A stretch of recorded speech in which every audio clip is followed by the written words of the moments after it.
Game one of the Stanley Cup Final goes Saturday night in Florida. The Oilers are still at home in Edmonton. They don't fly out until Thursday morning. Ryan Rishaug is still with the team and now joins us. Ryan, just moments ago, one-on-one with Connor McDavid. I love the different expressions he gets on his face. Like, he gets super excited when he's with his teammates, but when he talks to us in the media, it's suddenly like, no, everything's status quo. What was your takeaway from the conversation?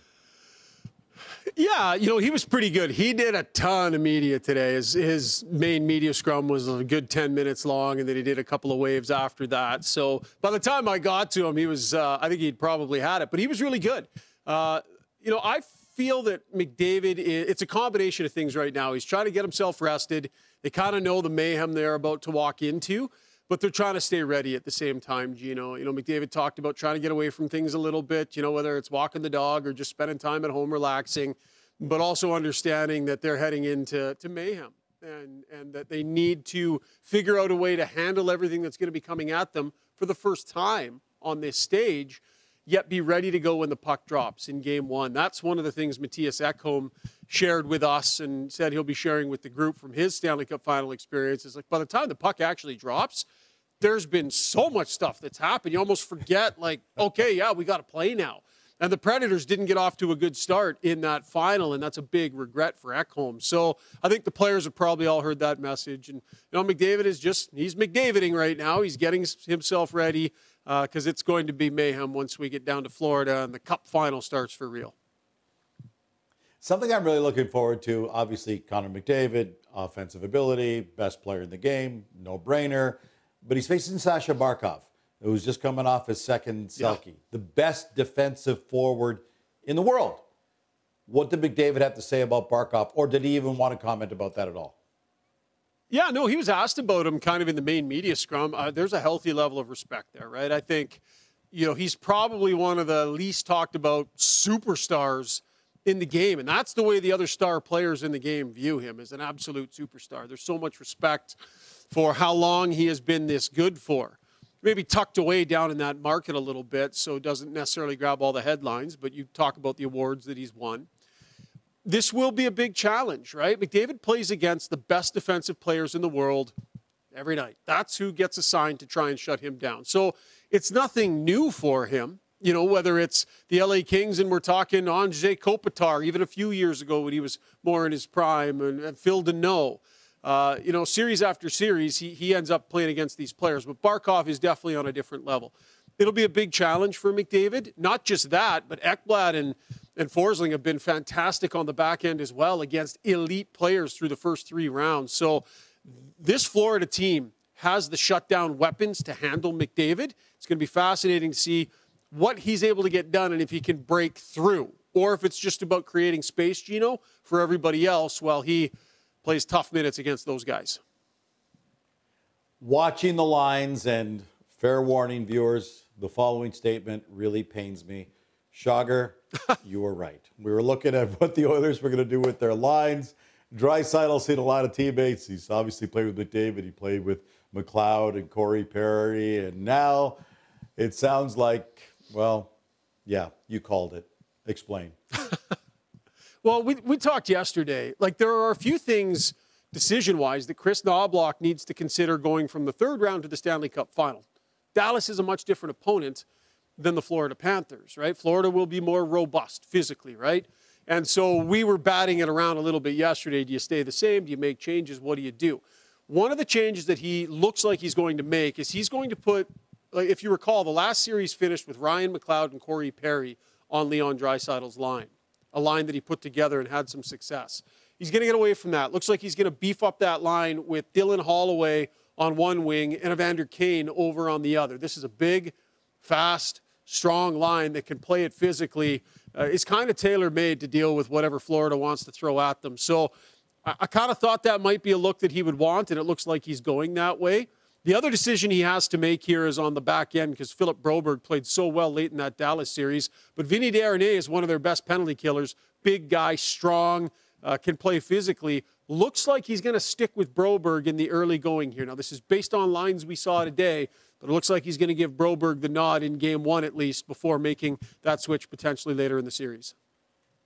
Which kind of seems like a surprise. To your point, Darnay is like 6'7". If you want big physical presence, he's there. Yeah. Something else I find interesting on the blue line, but midway through last series against the Dallas Stars, I think it was in Game 4, Brett Kulak got moved onto the second line, a second D pairing with Nurse, but he actually went on the right side. Does Knobloch ever make any bad calls? Like, it seems like everything he tries just works magic. Yeah, so no, that's not true. He's tried some stuff this year and it didn't work. There was one point this year we were all scratching our heads. He completely changed all his D pairings, got away from everything that had been working, and it was a train wreck. It didn't work. So he switched it back after a couple of games. It's not like, every little drop of water is turning into wine for Knobloch. There have been some bumps along the way, but to your point, in key moments, he's willing to maneuver. He's willing to be risky. So one of the issues the Oilers were having was that there wasn't enough quality through two pairings. Nurse was struggling a bit with Ceci on his pairing. At times it was Desharnais, and that second pair was struggling a little bit. So what Knobloch and Paul Coffey decided to do was to take Brett Kulak off the left side and play him at right. Well, Gino, he hadn't played right all year. Like, this is not a position that he would have played much of. But it worked. It worked really well. And all of a sudden, late in that last series, you had a reinvigorated Darnell Nurse playing with some snarl, and Brett Kulak functioning really well on the right. You bring in the mobility of Philip Broberg, and you throw him next to Cody Ceci, and it just worked. So that's been a huge break for this team, that Brett Kulak has worked out as well as he has over on the right side, because it really gives them quality through two pairings, which they're going to need, and then a very solid third pair as well. Following up on your analogy of turning water into wine, if Knobloch can keep this going and clinch the Stanley Cup with this team, people are going to wonder if he can walk on water. Speaking of giving people credit for what they did, Peter Chiarelli was the GM of this team from 2015 to partway through 2019. Then Kenny Holland took over 2019 until present day. But in fairness, Jeff Jackson really is the new CEO of hockey, has made a lot of the decisions. How much credit does Kenny Holland get for the team, the roster, the situation that the Oilers now find themselves in? You're setting me up, because anytime anyone tries to give Ken Holland any credit here in town, they just get buried on social media. That's just the way it is here for the upset Oiler fan. But I guess, Gino, I would challenge that big time. I would say here they are in a Stanley Cup final with a team that looks like they're going to be able to compete and contend. Kenny Holland has given this team a chance. And have all the moves been perfect? No. Have there been some tough, costly ones? For sure there have. But I'll point to two absolutely critical franchise-shifting moves. Signing Zach Hyman when they did, bringing that player in at the dollar figure they brought him in, has been franchise-altering. He has been that significant here, solved so many problems for them. And then last year, you remember, Gino, I don't know how many hits we all did talking about what are the Oilers going to do at the deadline? Who's the right guy? Is it Chychrun? Is it Karlsson? Is it who's it going to be? Who's it going to be? And boom, he goes and grabs Mattias Ekholm, who not a lot of us were talking about.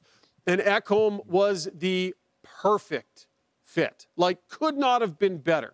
Stabilized Bouchard at the time. Defensive stalwart in his own zone.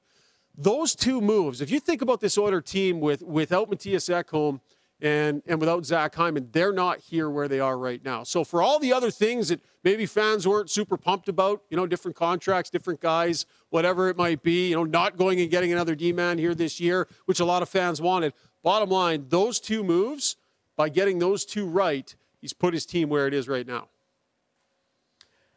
You know what? You're absolutely right. And I'd love to hear from the viewers. You guys have heard what Ryan's got to say. You know how I feel about things. It's not going to be pretty for me. It's not going to be pretty for me in the comments. You wait. Oiler fan is going to get in there, and they will bury me.